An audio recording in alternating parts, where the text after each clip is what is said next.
Dear masters,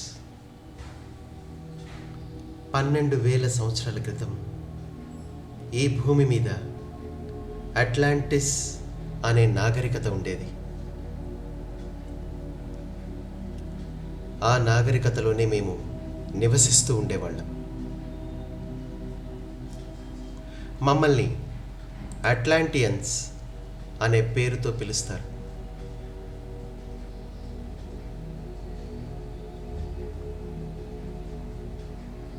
ఈ భూమిపై ప్రస్తుతం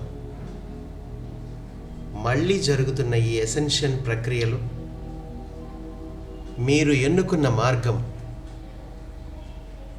మేము మా గతంలో ఎన్నుకున్న మార్గానికి భిన్నంగా ఉంది. మీ అందరికీ మా హృదయపూర్వక శుభాకాంక్షలు తెలియజేసుకుంటున్నాం. ఈ అద్భుత సమయంలో మీతో కలిసి ఉన్నందుకు చాలా సంతోషంగా ఉంది. ఈ సమయంలో భూమిపై ఉన్న ఈ స్థితే 12,000 సంవత్సరాల క్రితం అట్లాంటిస్లో కూడా ఉండేది. కాకపోతే అట్లాంటిస్ తన గ్రాండ్ ఎసెన్షన్ని పూర్తి చేసుకునే లోపే పతనమైపోయింది. దీనికి గల కారణం మేము భౌతిక విషయాల పట్ల అధికంగా మా దృష్టిని సారించాం. దానివలన మా అంతరంలోని దైవ సామ్రాజ్యంతో మేము సంబంధాన్ని కోల్పోయాం.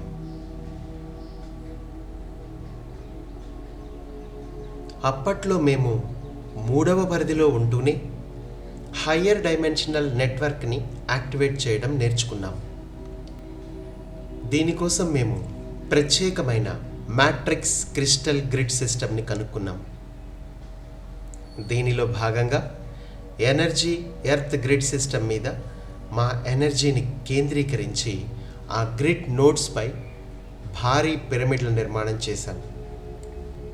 దీనివలన భూగ్రహం మొత్తం 5వ పరిధి కాంతిని నేరుగా సెంట్రల్ సన్ నుంచి ఎనర్జీ గ్రిడ్ ద్వారా స్వీకరించేది. దీనివలన భూమి చైతన్య శక్తి విపరీతంగా పెరిగింది. ఇదంతా అప్పట్లో అట్లాంటిస్ సాధించిన ఒక అద్భుతం. ఈ అద్భుతమైన సాంకేతిక పరిజ్ఞానం వల్ల భూమి చైతన్యమైతే పెరిగింది, కానీ దానితో సమానంగా మానవ సామూహిక చైతన్యం పెరగాలి. అలా పెరగనప్పుడు భూమి చైతన్యంతో సమానంగా మానవ సామూహిక చైతన్యం లేదు కనుక మానవులను ప్రళయం ద్వారా తొలగించి భూమి ముందుకు వెళుతుంది.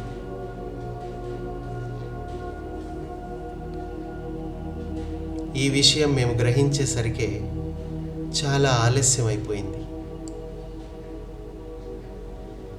కేవలం 1 గంట లోపే మొత్తం అట్లాంటిస్ ఖండం మునిగిపోయింది. మేము మీలాగే అప్పట్లో ధ్యానం చేశాం, కానీ యాంత్రికంగా చేశాం. మా దృష్టి కేవలం బాహ్యంలోనే ఉండడం వల్ల మా ధ్యాసని మూల చైతన్యంపై కేంద్రీకరించి ధ్యానం చేయలేకపోయాం. అందుకే భూమి అసెండ్ అయ్యే చివరి ముఖ్యమైన ఘట్టంలో మేము ఓడిపోయాం. ప్రస్తుతం భూమిపై అదే సైకిల్ మళ్ళీ రిపీట్ అవుతోంది. 12,000 సంవత్సరాల క్రితం ప్రారంభించిన ఎసెన్షన్ని తిరిగి పూర్తి చేయడానికి మా అట్లాంటిస్ నాగరికత మొత్తం ఈ సమయంలో భూమిపై తిరిగి మీ రూపంలో జన్మ తీసుకుంది. మీలో చాలామంది మా అట్లాంటియన్ ప్రజలే ఉన్నారు. మీరు గతంలో చేసిన తప్పులను సరిదిద్దుకొని ప్రస్తుతం సహజ రీతిలో ధ్యానం చేస్తున్నారు. 12,000 సంవత్సరాల క్రితం మేము నిర్మించిన ఆ ప్లానెటరీ ఎసెన్షన్ గ్రిడ్ ఇప్పటికీ యథాస్థానంలో అలాగే ఉంది. భూమి చైతన్యం రోజురోజుకి పెరగటం వల్ల ప్లానెటరీ ఎసెన్షన్ గ్రిడ్ పనిచేస్తూనే ఉంది. మీరు భూమిపై 2028వ సంవత్సరాన్ని దాటేసరికి భూమిపై ఉన్న నక్షత్ర బీజకుల సామూహిక చైతన్యం పరిపూర్ణ స్థాయికి చేరుకుని భూమి చైతన్యంతో సమానంగా ఎదుగుతుంది. ఈ క్రమంలో భూమిపై 5వ పరిధి జీవితం ప్రారంభమవుతుంది. అప్పుడు మనందరం తిరిగి కలుసుకుంటాం.